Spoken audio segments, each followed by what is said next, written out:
Hello, everyone. Welcome back to I See What You're Saying, the Disciplined Listening Podcast. I'm Michael Reddington, and today it is my pleasure to welcome our next guest, Therese Miclot. Therese has been educating leaders for over 20 years. She is the co-author of the book, The Facilitation Advantage, and she serves both through her own practice and is the Director of Facilitation Excellence at Protus International. She leverages her life lessons, her master's in psychology, and her business experience to teach leaders how to apply key facilitation skills in every conversation, not just presentations, not just when they're running meetings, but in every conversation that they have. It's a wonderful conversation. There's great back and forth. She makes all kinds of great points. I really enjoyed the conversation. I'm excited to share it with you today. She's going to talk about all kinds of cool things like how leaders can improve their performance range, which is a wonderful topic. She's going to talk about how facilitation skills can help us all increase our ability to influence others, why it is so important to activate our content for our audiences, and a very unique point of view that I hadn't heard before about how do we separate or differentiate justifying from listening. It's a great conversation, and I really am excited to share it with you all today. Thank you so much for being here for another episode. We appreciate it. While you're here, please just take a quick second, like the show, subscribe to the show, leave us your feedback. We'd love to hear from you. Also, please quickly check out our sponsors. If you haven't already, head over to humantel.com and enter the code INQUASIVE25 for 25% off their best-in-class online training to develop the skills necessary to recognize what people are likely thinking and feeling by identifying shifts in their facial expressions and nonverbal communication. For the professional interviewers listening, head over to certifiedinterviewer.com. That's where you can learn not everything you can get, but everything you can give and contribute to the International Association of Interviewers. And that's where also we can get all your questions answered on the Certified Forensic Interviewer designation. And while you're online, head over to inquasive.com. That's where you can learn more about the programs our clients ask us to customize for their senior leaders, sales teams, negotiators, HR teams, and more to teach them the strategic observation and persuasive communication skills necessary to unlock the everyday confessions hiding in all of our high-value conversations. We really appreciate you being here for another great episode. Thank you so much. So now, without further ado, I introduce to you, Therese Miclot. Good morning, Therese. It is a pleasure to meet you. Thank you so much for joining us today. How are you? Oh, I'm good. I'm thrilled to be here. Well, I really appreciate you taking the time, and I was very interested as I was preparing the show to learn more about your background, what you do, what you teach, and honestly, I was just fascinated by the title of your book. As somebody who speaks a lot and works with a lot of people who speak a lot, your book that you co-authored, The Facilitation Advantage, just that title alone grabbed me. So if I can open the conversation by asking, could you please walk us through what is the Facilitation Advantage? Yeah, of course. And, I think most of us might think of the word facilitate or facilitation and think like, that's not for me. That's like what a professional facilitator or trainer does.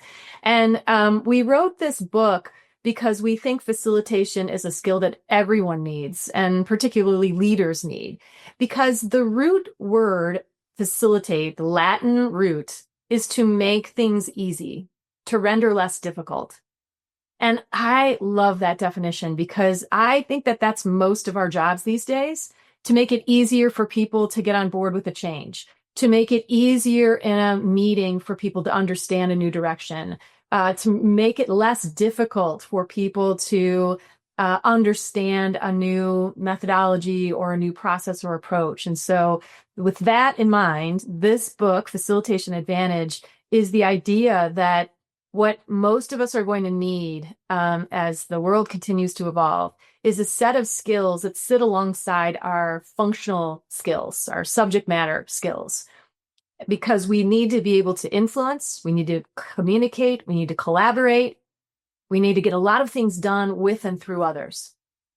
And oftentimes we rely heavily on our functional skill, if you're an engineer or a salesperson or marketing person. And what I have found through my career is that's not enough. And so the facilitation advantage is this idea that there are a set of skills that you can develop that are like choices that when you are in any situation, whether it's a difficult conversation, whether you have to lead a change, whether you're facing a lot of obstacles or disagreement or people aren't on board with it, that you can choose from to be able to have the outcome that you want. I love it. It's for me, fewer things make me happier in these conversations than when like 30 seconds in, somebody says something that makes me go, hell yeah. And to hear you say like the root cause of facilitation is to make it, or the Latin root definition of the word is to make things easy. That is fantastic. And I'm completely biased, but I agree 100% that is our role as leaders, as parents, is if our job is to communicate with somebody else to change their mind or change their behavior, then that is what we're doing. And even sometimes, I promise I'm not making this about me, but I had something and I don't know another way to say it. So I'm going to say it and I'll put it right back to you. Receiving it. This is good. Like a lot of times when I'm teaching, I'll refer to the person you're talking to as your audience. And then people will say, well, wait a minute. Do you mean like if I'm having a conversation or giving a presentation? Well, it doesn't matter. Like if you're interacting with somebody, they are your audience. So I love hearing how your approach, again, obviously I'm biased, but it aligns with that, focused around how do we make it easier for people to understand, adapt, change, employ, so forth. You mentioned a core set of skills. I'm never going to ask somebody to give away their whole book, but what are, if you don't mind me asking, the main skills or the most important skills that leaders or anybody can learn in order to create this facilitation advantage? Yes. Okay. So we put the skills in three main buckets, if you will. There's mindset, because everything, Michael, really comes from the voice in your head. You know, to the degree that you're aware that you talk to yourself, it's incredibly important that what you're saying to yourself supports whatever your goal is. So if you're going into your Monday morning staff meeting and you're already thinking to yourself, this is going to go horrible, or nobody's going to talk, or let me just get through this, I guarantee you it will show up in your behaviors, and then others are just going to react to your behavior. So mindset is one bucket. The second bucket is content. It's your subject matter expertise, but in a different twist. It's not just having subject matter expertise. It's how do you activate it for your audience, like you said.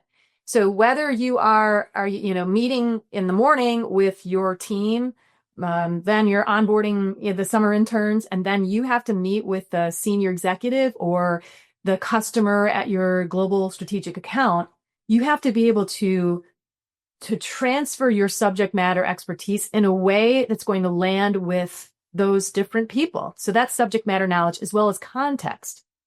The last bucket, there's mindset, there's content, and then there's process. And process is all about how do you move a group of people from point A to point B. If you're in a sales role, you've got to get them from awareness of your product and solution to buying. If you are a engineering leader and you're trying to get funding for the next phase of a project, how do you get people from being pessimistic about it to fully supporting it? How do you get people in the meeting to go from disengaged to fully engaged and, willing to make it very interactive? So process contributions, we call them contributions because they're like gifts you bring into any situation, are things like presence, listening, balancing risk and safety, adapting for impact, story. If you're the 8th meeting of the day, let's face it, like everybody's tired, tired. And how are you going to get your point across in a way that sticks with people, motivates them, gets them bought in? And oftentimes we lean a little heavy on facts and data, when really, if you had, again, another choice, the better choice might be stop with the slides, stop with the data, tell a story. So the choice is that the more you're aware of all of those, the more at any given moment, you have more options for what to do when you're faced with different scenarios and situations. So many great points in such a short illustration. 100% right about the mindset. Like we go where our mind's eye takes us. And yeah, I probably talk about him too much, but I've got a young son and my wife does an amazing job of consistently talking to him about how he talks to himself. Because she's brilliant. When we're young, it's even more important because we're forming our self-image. But to your point, it ends up becoming almost like target fixation. The more we think Mhm. something will happen, good or bad, we're going Yeah. to lead ourselves to it. And on the negative side, it's easy to blame somebody else for it, even though we walked ourselves right into it if Right. we're not careful. So we lose that kind of internal like locus of control or sense of accountability. So such a Yeah. great point there. And I love what you said too about the understand. It's not just knowing your content, but how do you, the word you used was fantastic, activate it for others. Early in my career, I had a conversation with somebody who I still have a professional relationship. He's a great Mhm. guy. I look up to him in many, many ways. And I was sitting at a Mhm. coffee shop in Newport Beach, California, of all places. And he told me, Mike, I'm not a content applier. I'm a content provider. Mm. And as soon as he said that, I thought to myself, thank you. I will always work hard to be a content applier. Like, Yeah. and he's a Yeah. genius. He's got amazing stuff. But his approach was we have all this stuff, we give it to people, they figure out how to use it. Cool. He's Right. super successful. But for me, I was like, oh, wait a minute. I think it's a lot more important to help people understand how to use it. Like, how do we Yeah. solve that riddle for them? Mhm. So Mhm. love hearing that. And when you talk about the process, I would love to continue the conversation Yeah. from here for a few minutes if we can.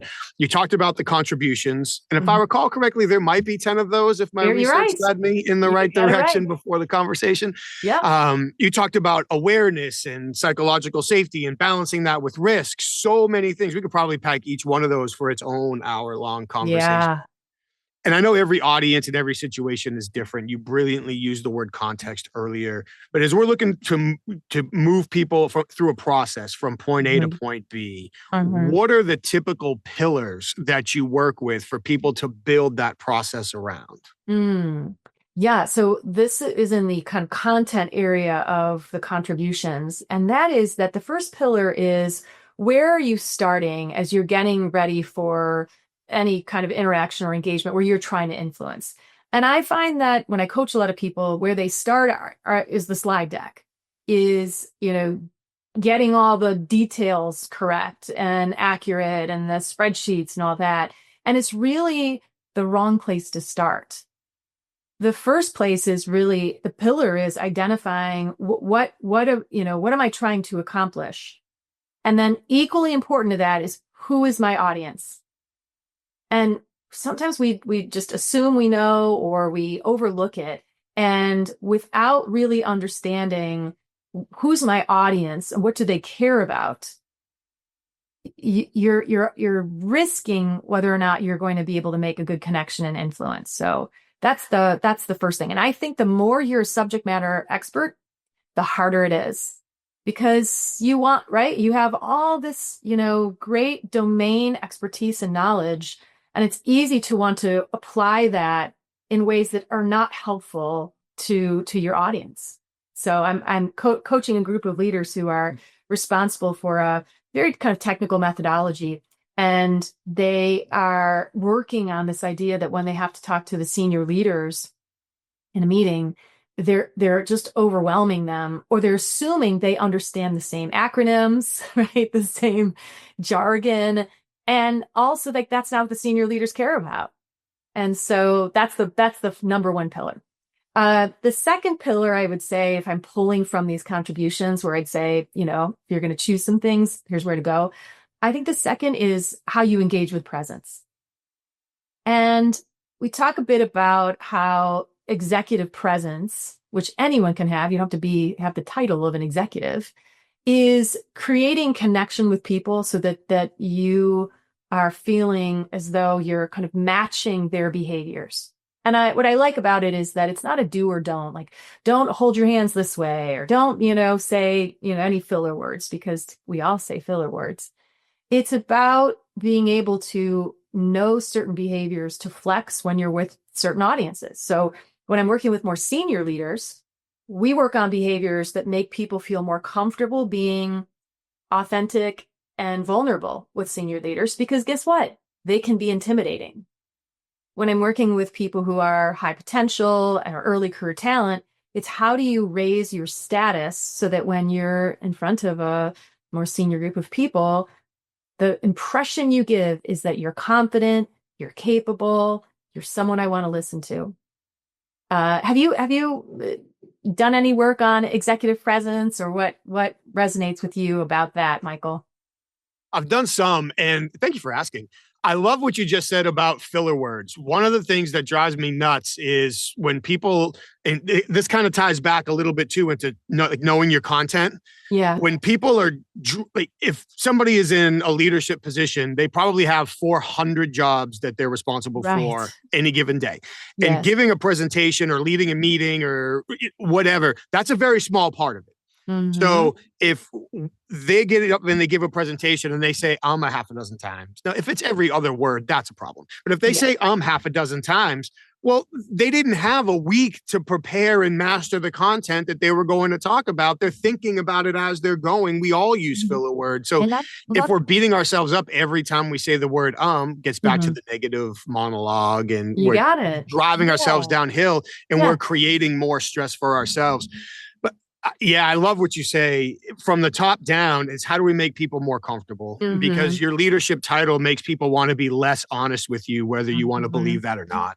So it's how do we make people more comfortable? And then going from the other side, like you said, the high potential people that are early in their career, I don't really believe in the fake it till you make it mentality, because I feel like if you bluff, eventually it's going to get called. And when it gets called, you're screwed. But how do you, within your own scope of, it's the word I want to use, behavioral ability, and that might not be the right way to say it. So if people are like, what does that mean? Good question. We'll figure it out as I keep talking. But for all of us, there are things that we can probably push ourselves to do. We can act a different way. We can talk a different way. We can look a different way, but there's parameters to that. So if I stretch it too far, it's not just getting out of my comfort zone. It's getting out of my ability to authentically represent this. So it sounds like what you're working with people on that end of the scale is help them find where that line is, and then likely continue to push it and continue to develop it over time.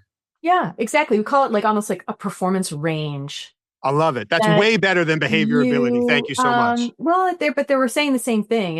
It is this idea that, of course, we all have our defaults, our things that we do that make us feel comfortable. And that's fine. But the more you rise in any organization or rise as a leader, the more you have to have more options at the ready to be able to be flexible and versatile with the group of people that you're with. So yeah, I think it's not about like pretending you are someone you're not. I think it's just getting comfortable with, I have more options and range than one note, one way of operating. Yeah, I think that's a tremendous way to put it. And I like what you said too about making it focused on your audience and what they need and how they need to experience it. I'm very fortunate to have a friend for decades now who is a literal genius. She's one of the smartest people I've ever met in my whole life. And you talk about slide deck. I was on her farm once helping get ready for a big presentation that she had, and she had 47 slides. And she asked me to go through it. And like, the first thing I did was I looked at the number and I was like, oh, this is going to be a problem. And so essentially it was 47 slides of science, because that's her background. But the group that she was going to be presenting to, they just want to know that it works and what the outcome will be. And they trust that she has the science behind it. So one of the things that we really had to work hard on was take the science out. Build it on what they're going to do, what the outcomes will be, and let them ask you about the science. And then when they ask you about the science and you answer it, you're immediately credible because you know what you can tell them. And if they don't ask it, that's probably because your delivery was good enough that they trust you and they believe that it's there. And I struggle with that too. Like, I don't know about you with all the work you do. For me, it's way easier to build like a multi-day workshop than a keynote presentation. Because I want to get everything from the multi-day workshop into the keynote presentation, because I've convinced myself it's all important. But I've got to take, 95 or more % of it out and just say, what does this audience need for this time frame, and deliver it. Sure. Yeah. And when I feel the same. And I always start with, again, the first question is like, what's the main point? What's the main point? If I had to distill this down to its essence, what is it? Because then you just build to that. And it's so funny. Maybe you've seen this too in meetings where people are running out of time. And what they do is just speak faster. Like, oh, we still have 12 slides to get through. Okay. And so they just move faster instead of in the moment, you have choice. One choice to say, you know what, we are down to the last 10 minutes. I have a lot more information to cover, but I'd love to know what's most important for you in the time we have left. That's a choice. Instead of just like continuing to talk, it would be to stop and ask a question. Another choice might be, I can distill this with one quick story. You could tell a story. That's a choice. And so whenever you're feeling the urgency around time, I think it's to just, even take a multi-second pause and just say, okay, I have choices here instead of just going, faster. And the one skill, the other pillar, Michael, is the skill of listening. And I love all the contributions as if they are my children. But if you forced me and said, no, Therese, you have to say which one, do you love the most? I would say listening. And I think it's because there's such an absence of it. And it is such an advanced skill. And most people don't have it. Like, I don't know, I'd love to know your experience. I never learned listening in elementary school, middle school. I never even learned it in college. And so we don't even teach it. And then we find ourselves now needing to navigate a lot more complex conversations and difficult conversations. And we're not equipped because the one skill that we have developed is to talk, not to really know how to draw people out or, create engagement. You're 100% right. And I don't know. I mean, I'm sure there's probably an elementary school or a high school somewhere that has a little listening program, but basically it's not taught. Mm-hmm. And unfortunately, I believe that most of us are taught to communicate when we're children by adults who treat us like kids. So parents, teachers, coaches, whatever, Boy Scout leaders, club leaders, church leaders. If you had a lot of fun, maybe a cop or three. These are the people that teach us how to speak, but they're talking down to us because they're adults and we're kids. So then what happens is we grow up to be adults. This is how everybody has always talked to us. So now we talk to adults the same way and wonder why it is creating more conflict than it's resolving, and we're not getting the results that we anticipated. Oh, you just said something I hadn't ever thought about, but it's so wise that yes, when we're taught listening, it's basically just sit and be quiet and take it in, not what we're talking about, which is active listening, which involves a different skill set than just passively taking in what you're hearing. That's a really good point. I agree. And honestly, my bias, and I welcome you to say anything you disagree with, please. This is I welcome that, I promise. Yeah. But I honestly have some real reservations with how active listening is typically taught as well. Because active listening is typically taught to, pay attention, right? And let the other person know you're paying attention. So appropriate eye contact, open posture, welcoming gestures, repeat back a few things that you hear. And it's true. Like if you do those things, the other person is likely going to share more information. I would never dispute that. That is clear. But how many of us, myself, absolutely, have done those things while ignoring the person talking to us? Like I'm making you feel like I'm listening. I'm performing as if I'm listening, but I'm actually not. Right. And so I feel like, honestly, and I would love your thoughts on this, like real listening is an outcome-driven exercise. If I don't have a reason to care, if I don't have a goal to tie this to, if some combination of the relationship and or initiative, outcome, result, whatever, isn't valuable enough to me, then I'm just not going to listen. That's just how our brains were wired to work.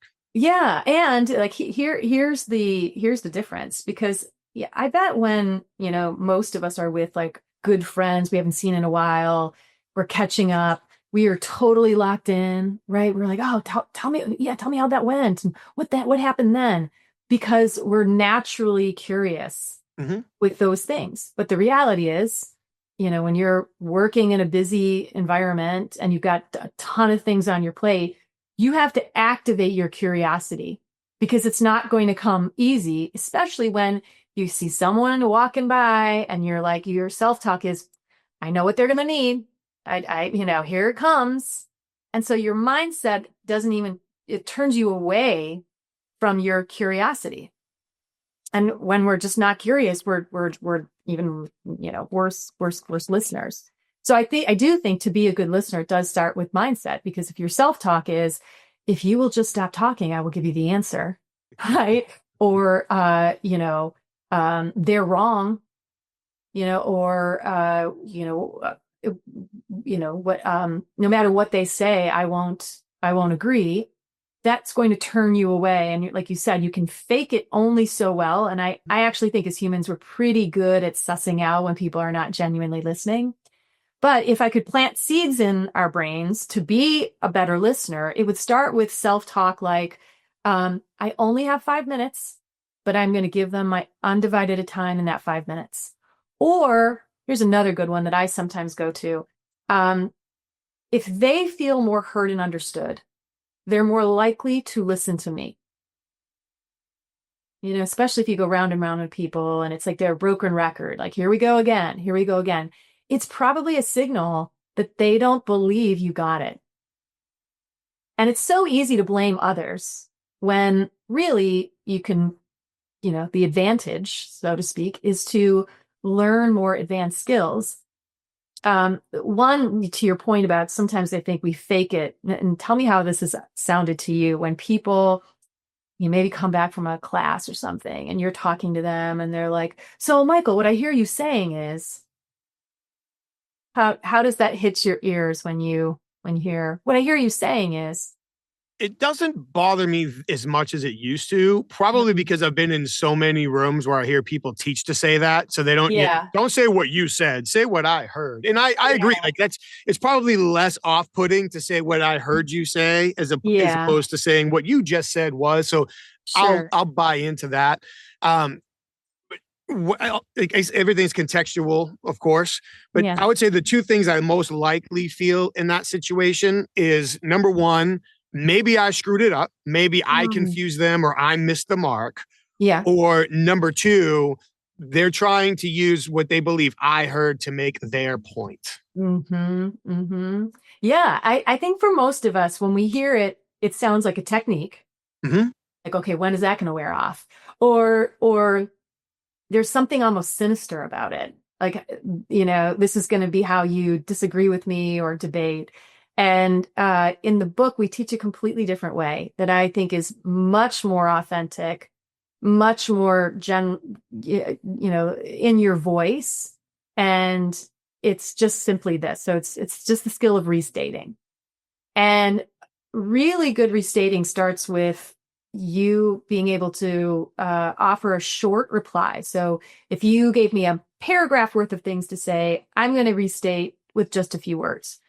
I'm also not going to repeat verbatim what you just said, because that's super annoying. Like, right? Like, yeah, I just said that. Sometimes you're going to include the emotion. And that's what people really want, is that you're making a change that's going to affect my role. And I'm going to give you all, the reasons why I don't think this should happen and, and so on. But really at the core of it, the essence is that you feel disrespected because you weren't involved in that decision. Or you feel frustrated because you've been trying to solve this problem for a long time and only now are we addressing it. And I think the other thing about this skill, if you really will double down on it, is it makes you much faster and much more effective at getting to the root of problems sooner, versus what I see a lot of managers struggling with is they feel like they're just playing whack-a-mole all day. Somebody comes in, what do I do? What do I do? So they solve, instead of listening a little deeper to what's the root of the issue, and then solve for that. I love that. It's like listening for intelligence as opposed to listening for information. If I'm listening for information, I'm just checking the box. This is what you said. This is what I can say. We move on. But if I listen for intelligence, now I can start establishing root cause, trends, patterns. Maybe I can start aligning or connecting different issues that could all be related that I wasn't previously aware of before. Yeah. I was having a conversation with a client of mine just a couple of weeks ago, and he was saying how a lot of times when people rants, he tunes them out. Mm-hmm. I was like, well, why? He's like, well, I don't have time to listen to them. I was like, Mm-hmm. do you have time not to listen to them? And he Mm-hmm. looked at me. I said, well, let's not throw the baby out with the bathwater, man. I Mm-hmm. said, when people start ranting, start listening for patterns. Mm-hmm. And he leaned back. He's like, patterns are important. Are there patterns in their individual rants? Are there details that come up in their rant that are coming up in other people's questions, stories, problems too? Are there themes that we can build? Are there trends? Is something all of a sudden a break in the pattern? Maybe this is new, different, more important. Like it's an acute problem that has to be addressed now. Yeah. So at least if for nothing else, listen for those patterns. So Right. I love what you're saying. I'm not trying to put you on the spot, I promise. Is there an easy example to do, like instead of repeating what I said, to do a restate? Mm-hmm. You wanna do a little example? Yeah, let's do it. Yeah, let's do something live. So I'm gonna have you just keep talking, and Okay. my job will be to restate back to you. Okay. Now, I'm not trying to solve your problem. That's a different skill. I'm not going to ask you a question. That's a different skill. I'll try to restate 3 or 4 times. We'll see how it goes. Sure. Then we'll do it again. And then I won't restate, and we'll see what the difference is. Okay. Okay. All right. Sure. So just start, and I'll start restating. All right. I'll go back to the example that you gave earlier where it's Okay. like there's some sort of change coming and I'm frustrated or feel disrespected Yeah. because I wasn't involved in the decision-making process. Great. Okay. So now I'm going to cough in everybody's ear. I apologize. Here we go. So I guess we're at a point where this is going to happen no matter what. And it's far enough down the line and other people have decided that this is what's best, even though they didn't take the time to talk to anybody on our team to truly understand how it would impact how we do our job every day. It feels as though we're making a big mistake and haven't thought through all the elements. Yeah, it does. Keep going. Keep going. Yeah, it does. It feels that way to us because nobody asked us. Mm-hmm, mm-hmm. And if you were a part of the process, in some ways you would feel like you're partners in this as opposed to being dragged along. I mean, we're the ones that do this every day. So we're the ones that are going to understand how much more time it's going to take, how the customers are going to feel, the learning curve for the new application. Mm-hmm. We certainly feel like all of those things should have been considered. Yeah. That you do have the eyes on the issues more than you feel others do, and so we're making a big mistake by not having you involved. Sorry, okay. I paused because I was going to say something and I was like, oh, wait a minute. I don't want that to come across like I'm challenging you live without us preparing for it. I think restating is so effective in high pressure situations because let's do this again this time. So rewind the tape. Got it. This time I'm not going to restate and we'll see if there's any difference. Okay, cool. Okay. Yeah. So start from the beginning again. We'll see how close I get to it twice in a row. So it looks like we're far enough down the road that this is going to happen no matter what. The decision has been made at another level by another group of people. And regardless of how it's going to impact us at our level every day, somebody else has already decided that this is what's best for us. Yeah. I mean, we didn't have a lot of time to make this decision. And so we did the best we could with what we know. And so is it going to be perfect? No, of course not. But we had to make a call and we had to move fast. Yeah, that's a big difference because now you're justifying what you did and essentially blowing me off. Like, thank you for saying that out loud, Mike. Here's why we did the right thing, whether you agree with it or not. Now be quiet and go back and do what I told you. Mm-hmm. Yeah. It's so interesting. That just took maybe 10 seconds for you to feel. It seems like you felt very different with round 2. Oh, yeah, for sure. Like the first one, you were turning it into a conversation. Mm-hmm. The second one was, thanks, sit there, be quiet, I'm in charge. And I would imagine that when leaders at any level in an organization give a response like you did the second time, they're probably doing it from what they believe is a good place. It might not feel defensive to them. It's almost like an informed apology. Like, well, here's what we were facing. Here's the problems we were having. Here's why we had to make this decision. Here's the good intentions we had. Well, congratulations for you. That doesn't make me feel any better in this situation. If it often even like raises the temperature on the conversation. Yeah. because now I'm justifying something to you. I'm not listening to your point of view. Because here's the interesting thing that I think is hard about restating is it's not agreement. It's simply, I understand from your point of view how you're seeing this. And it requires you to be vulnerable, because to say out loud, you think I'm the reason this isn't working, or you think that we made a big mistake by not including you. That you're going to not want to say that because you're thinking, oh my gosh, I don't want Michael to believe that I believe him. But when you say, yeah, that's how it feels, or that's how it seems, then you can offer your point of view. I disagree. We took in all points of view before we made that decision. So you don't leave it just with, restating. It's more likely that you will listen to me only after I acknowledge your point of view. I don't have to agree with it, but if I don't acknowledge it, you're going to keep, making your point. I'm going to keep making my point, and it takes a lot of time and not a lot of things get resolved. We'll eventually end this conversation. You'll go back, talk to your team of like, well, it doesn't matter what we say. And I'm going to walk back saying, all they do is put roadblocks in front of our plans. And so I often call it the like Superman of leadership skills, because it's so unassuming, right? It's like Clark Kent, like, yeah, I listen all day, I'm in meetings. But I mean, if you really learn the skill of restating, it is a superpower. I agree completely. I had another thought, and then you said it's a superpower, and I agreed, and I'd kick my own thought out of my brain. But I love that entire approach. Oh, I couldn't agree any more strongly with you said there's a huge difference between accepting and agreeing. Mm-hmm. A huge difference. Mm-hmm. And I find that when people challenge you, not the royal you, not necessarily you, Therese, but they're expecting the argument. Like they push, they expect you to push back. So when they push and you pull, they're not prepared for that. It takes them out of there. Sometimes I'll joke and I'll say, keep a straight face when their face turns into a pretzel. Like they were expecting you to do one thing and you did the opposite. So now they expect you to push back, but you're actually pulling them into the conversation. And now by pulling them into the conversation, we have the opportunity to try to work through this together. It's like a judo move. Yeah. It's now I'm, we're saying this, and I think you and I both are aligned, is not to use it maliciously.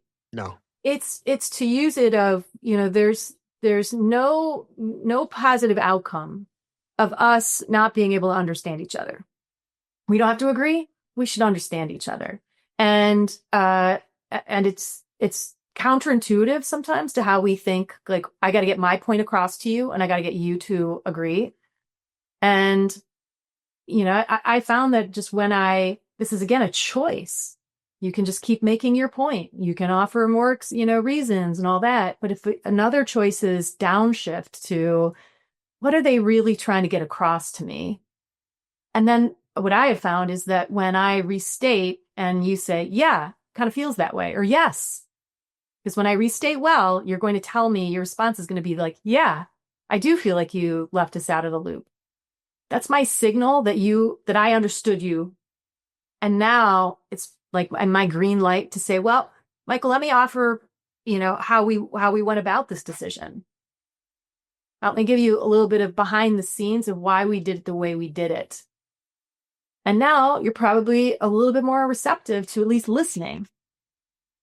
Oh, for sure. And one of the great little tricks in there too is demonstrating you understand without saying I understand. Yeah. I don't think people realize that if someone either directly or indirectly is telling you you don't understand, and you come back and say to them directly or indirectly, I understand. Yeah. We just started an argument that we can never win. It doesn't matter how well we truly do understand. If they don't want to believe it, they never will. By giving them the evidence that you have at least some understanding of the situation, it lowers their guard enough to be willing to listen. Completely. I understand is not a restatement. No. Because what do you understand? You have to verbalize, or I'll hear, I understand, but, which is right? Fuel to the fire. Yeah, I And understand, but so, I don't care. right. Here's also the sophisticated way to use it. So I was observing a senior leader a couple weeks ago, and he was introducing a change that's going to happen. And somebody said, he said, yeah, "Are there any questions?" And someone says, "Is senior leadership really behind this?" And he simply answered the question, "Yes, they're behind it. This is a big rock for 2025." Now, what he wasn't doing was listening at a deeper level, because that was not the real question. The real question that person had was, we seem to be changing priorities all the time. Like one day it's this, next day it's this. How do we know this priority isn't going to change in, a quarter? That was what the person's real question was. And that person had this missed opportunity to listen deeper because, it was unresolved. And maybe you've had this experience like I have, the meeting after the meeting. The one where Oh, we all yes. come afterwards and we're like, "Can you believe they said that? Like, really? Do they actually think we're going to have enough resources to pull this off?" Like, they're kidding themselves. That meeting that happened after Hmm. shouldn't happen when you're a better listener, even to be able to say, "What's behind that question?"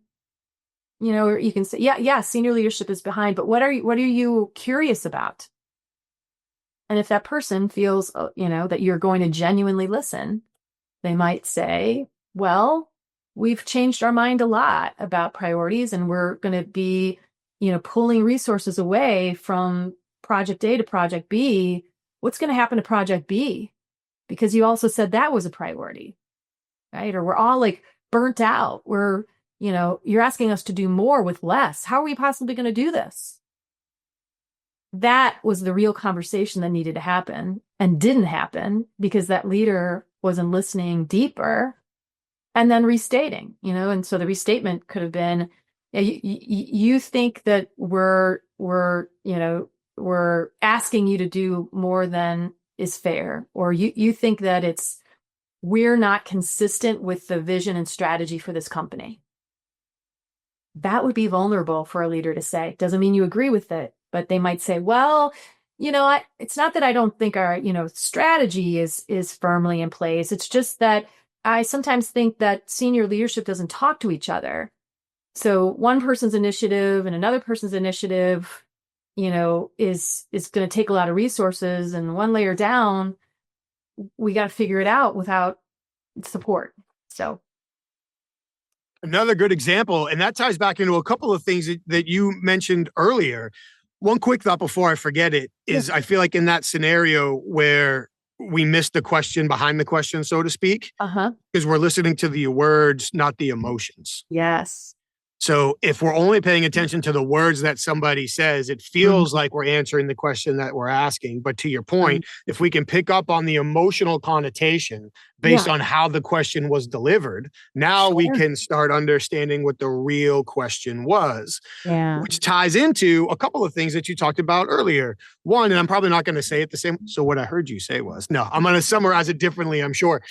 But often when we're under stress, we go to what we know, which is Yeah. our competencies or our slide Yeah. deck or what we've prepared. So if I'm a leader in front of an audience and I don't necessarily like getting challenged publicly, which most people don't, that's not an Yeah. indemnification on anybody or any leader.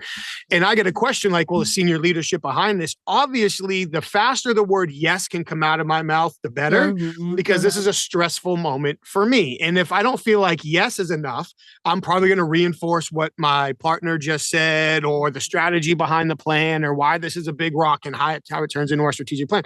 So I'm Mhm. falling back on my competencies Mhm. while also falling short with my awareness. Mhm. And awareness is something that you mentioned earlier in the conversation, and I believe is a large part or large-ish part of what you do. So Mhm. how do you work with, when I say leaders, like really at Mhm. anybody at any stage Mhm. in the organization, how Mhm. do you work with people to help them increase their awareness? Mhm. Mhm. Yeah, there's a couple ways, and really it would be starting with listening, Mm. because you said it earlier too. We often are inwardly focused. right? How do I look? How do I sound? What are they going to think of me? I'm nervous. How do I get this done right? Instead of turning our attention to others. And so I typically we work on listening because that forces you out of your own point of view. And the second thing is mindset, because if you're not, again, thinking around, how do I make this group feel, I want to make this group feel comfortable to tell me the real truth. Or, when I listen, I'm actually more respected. It's a counterintuitive thing. Sometimes people think the more I talk, the more, credible I sound or, confident, and it can be the opposite. And so to build awareness, it's, how do I turn my focus away from me to others? And then how do I have a set of skills to be able to build my awareness? And so one thing we haven't talked about yet, but is still in the realm of listening, is asking questions. Mm-hmm. Because you'll build awareness by drawing people out, because then they'll tell you more. And, your example before too is it's not just how the question was asked or was what the question was how it was asked, right? So here's one example. I would love to wipe off the face of the earth this one single question that I hear probably 4 or 5 times a day. You ready? It is, any questions? Does anybody have any questions? Thank you. Why do you also not enjoy that question, Michael? Because it makes the other person feel embarrassed if they have to answer it honestly. If I'm the smart person in front of the room and I just gave instructions, directions, whatever, and I say, do you have any questions? In my heart of hearts, I might really want to answer them. But now for the person in front of me to say, yes, I have a question, they're risking the single biggest fear of all, which is embarrassment or judgment. If I ask a question, are you going to think I'm stupid, incapable, not paying attention, not interested, disrespectful? So I'm better off looking at you and saying, not Therese, I'm good. And then either asking one of my peers, looking it up on the internet, or trying to figure it out myself and waiting till this thing's a 4-alarm fire before I come back and ask for help. Yeah. Oh, that's so sad and so true. I think the other thing happens though too, which is just like, I don't know, any questions about what? Like I mean, we just had a meeting for 45 minutes. I mean, are you asking me about the last thing you said or the first thing you said? And I just find if your listeners get frustrated to meetings where it's like pulling teeth to get people to talk. Everybody's silent. I'm the only one talking. It's so easy to blame the group, but I would look internally and say, what questions am I asking that demonstrate my genuine curiosity and are more likely to get people talking? So instead of any questions, you have to ask something more curious. For instance, you might say, all right, we covered a lot of ground here. What are you most excited about in terms of what you heard? Or what do you think are going to be the challenges about how we're going to do this? Or how does this relate to your experience, last quarter?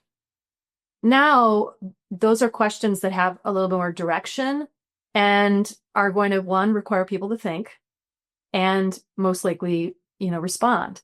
The other thing, I think, to your point about if you want to get people to be willing to open up, and, it's vulnerable to answer. Like if I have any questions, I don't want to look bad in front of my peers.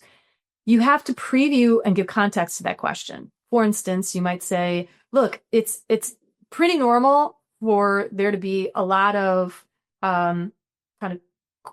concerns about how this will all work. So what questions do you have about what the next step would be? Right? Or, another thing is, I'm not looking for a right or wrong answer here. Just looking for, what does everybody think about taking this approach? So you're not putting people on the spot. I was working with one leader who this was like a light bulb moment. He goes, oh, I get it. I sometimes will ask my direct reports, why did you do it that way?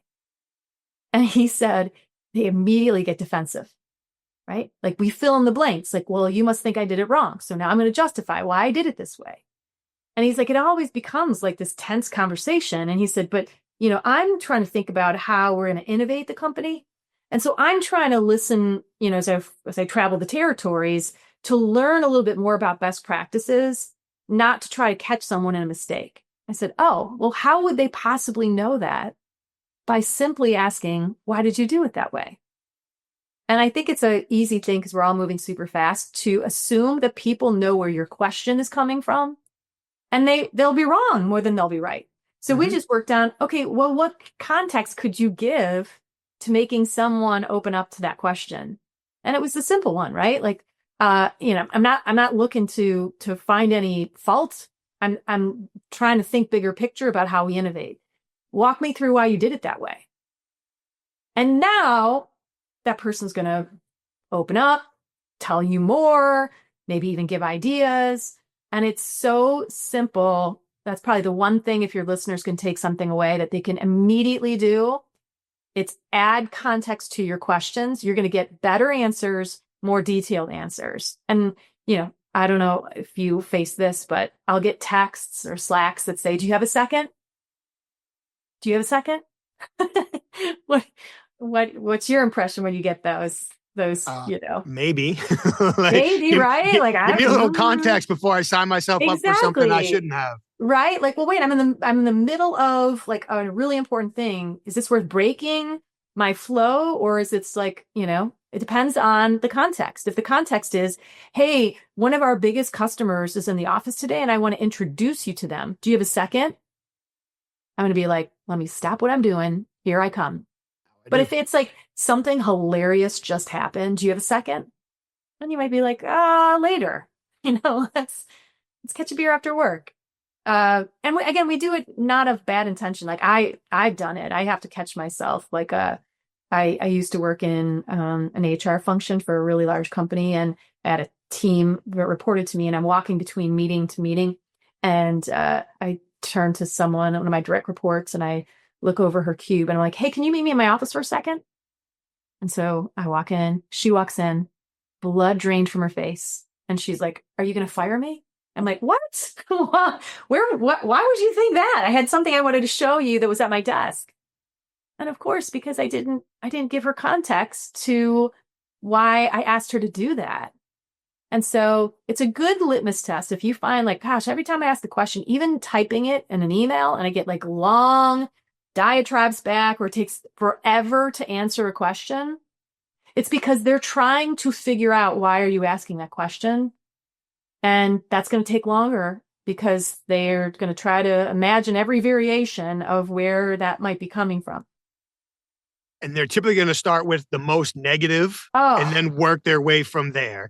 100%. They're not going to assume positive intent ever. No. And this is true even with, good relationships. I was working with a client and we were getting ready for a big meeting with the senior team the next day. And so we're walking to our cars after prepping and everything. And I have a good relationship with him. And he turns to me and he goes, so Therese, do you feel ready for tomorrow?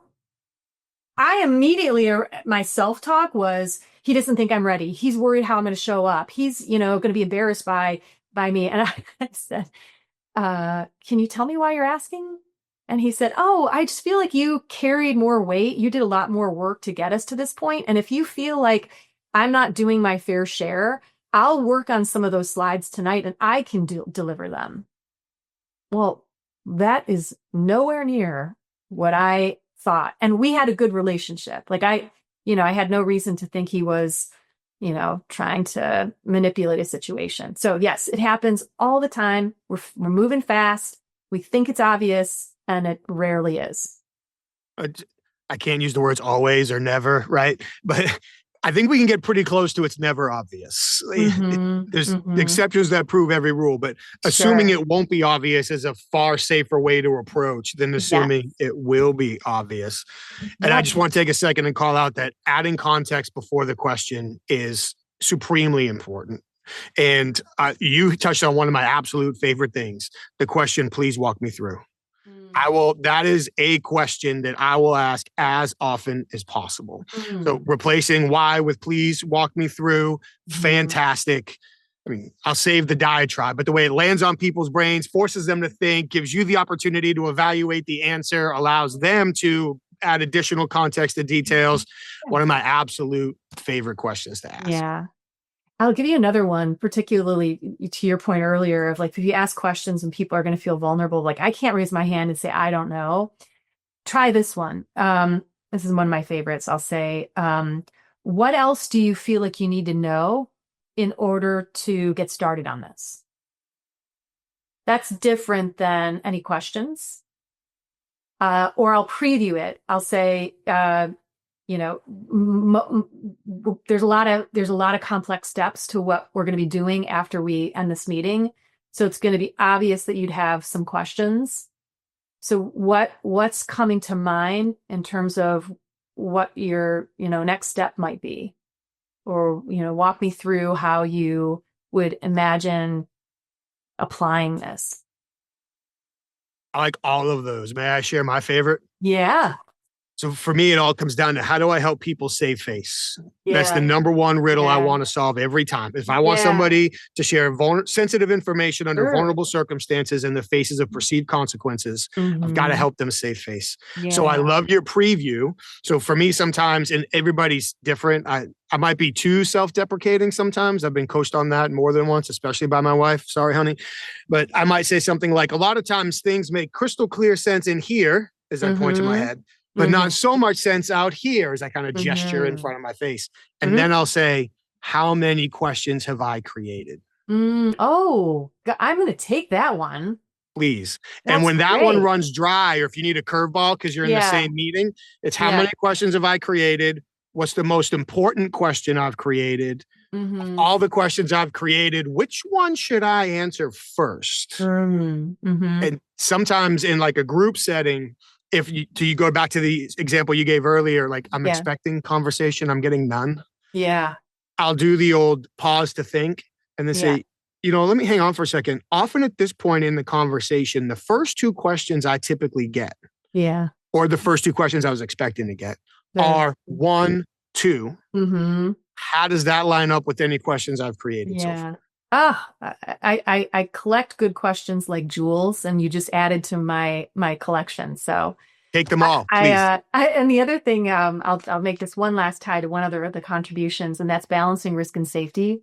Yes. And oftentimes, what you just described was creating the safety for people to raise their hand or express confusion or doubt or whatever. And we often, as leaders, have to surf the polarity because we want to create safety, but at certain times we're also trying to create risk in that we're trying to get people to change. And it's no different than, if you've ever gone to a personal trainer, and if you went to a personal trainer and you walked out after spending good money and an hour with them, and you didn't break a sweat, and you didn't feel any stretch in your muscles, what would you think? I wasted my money. Yeah. And what if you went to that person and the opposite happened? You strained your back, right? Now, you're feeling, that old injury in your Achilles, and, you're, feeling like heart palpitations. What are you thinking then? I wasted my money. Yeah, you wasted your money, right? To kill me. And so we've got to find this way to create a certain level of safety. But if you only create safety all the time, then you're probably not helping a group of people move forward at the rate you need to, at the rate the change is happening to all of us. And so it's, there's what feels risky to you, what doesn't feel risky to others. In the book, my co-author, Kat, tells this great story of talking about money with clients. And when it came down to, the proposal stage, or here's what it's going to cost, she felt that was risky for her to talk about money. But for the client, that was like, well, no, of course, that's, we're at that stage. So sometimes is it feel risky to you? It doesn't mean it'll feel risky to others. Or vice versa, right? Like you feel like, we should be, let's get all the problems out on the table. Let's just have at it. And everybody else is like, whoa, whoa, whoa. Like, then that means we're going to have to push people into the bus. Or we're going to have to name names. And I'm not going to do that. So there's your risk, there's others' risks. And you have to be able to, back to awareness, be able to understand that, and then create the conditions where you are balancing risk and safety. I couldn't agree more. And I would love your thought on this. And I know we're getting close on time, but I want to be very respectful of your schedule. I feel like often the best way to do that, comes down to how do we handle the mistakes people make? Yeah. Because they are at their most vulnerable when Mhm. they've made a mistake or done something they shouldn't have or whatever. Right. So over time, if we help them, if we're patient enough and forward thinking enough to help them save face, to maybe share some mistakes that we've made or lessons we've learned the hard way, to help create an action plan, not just a reprimand, like what did we learn from this? How are we going to move forward from this? The more we can use their most vulnerable moments to build trust, then the more they will be willing to accept risk with us as our relationship grows. Exactly. Couldn't say it any better. Perfect. So one other thing I wanted to call out, I probably should have done it earlier, but I know we have to wrap up. When I was on your website prior to the conversation, somewhere on there, I think when you were talking about your speaking engagements or something that you do, one of the questions that you like to ask is, what do you want people understanding, feeling, and doing? Mm-hmm. I love that.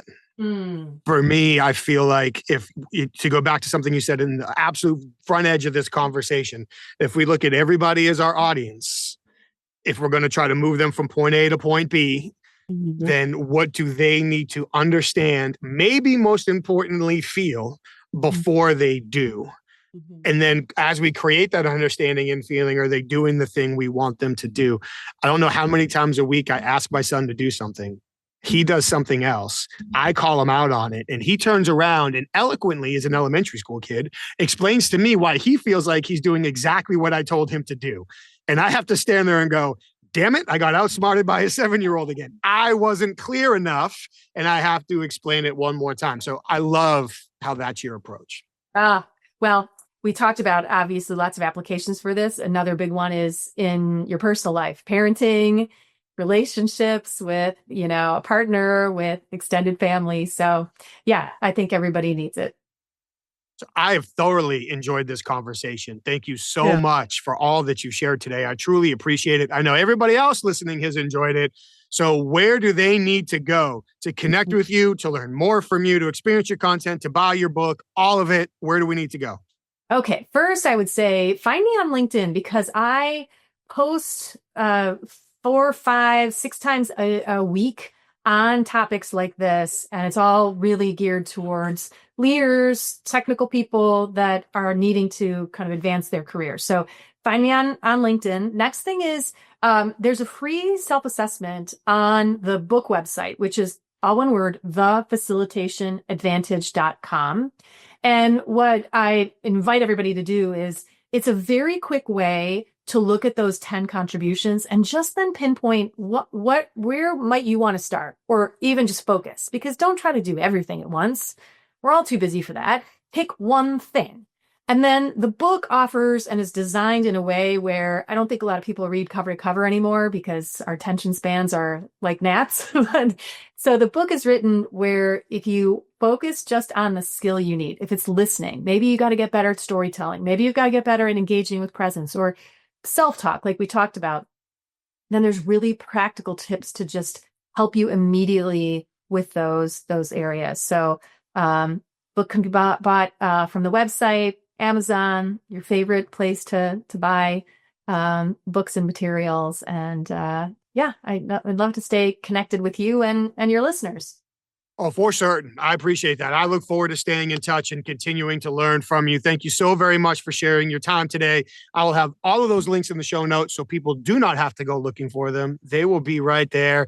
And at some point before the weekend is over, I'm going to reach out to connect with you on LinkedIn too, so I can keep an eye on what you're posting. So thank you so very much. I'm grateful for all your time and everything you shared today. Please stay safe, and I look forward to seeing you again soon. Therese, thank you for a fantastic conversation. It was great meeting you. I really enjoyed the entire conversation. Thank you for making it a conversation as we talk through. And I appreciate you sharing your perspectives, your work, and the very specific examples, not just the concepts of how we can apply facilitation skills, but the specific questions, the specific examples. I really, really appreciate all that you shared today. Thank you. On the surface, yes, increasing our influence, improving how we listen, and not just applying these skills to formal presentations, if you will, but all of our conversations is important. I love your thought about previewing the context before asking our questions. I thought that was a fantastic point. Really was intrigued by your conversation on increasing our performance range. And like we mentioned to kick this off, separating justifying from listening. All great points in a wonderful conversation. Thank you so very much. And of course, thank you to everybody that took the time to listen to the conversation. Hopefully you were taking notes just like I was, and now you have new perspectives to imply in your high value conversations in your business and your personal lives. Before you go, please, like we said, take a second, like the show, share the show, subscribe to it, leave us your feedback. We'd love to hear from you. And check out our sponsors, humantel.com. Head over there, enter the code Inquasive25 for 25% off the best in-class online training to develop the ability to understand what people are likely thinking and feeling by recognizing shifts in their facial expressions and nonverbal communication. I've done all the training myself. I highly recommend it.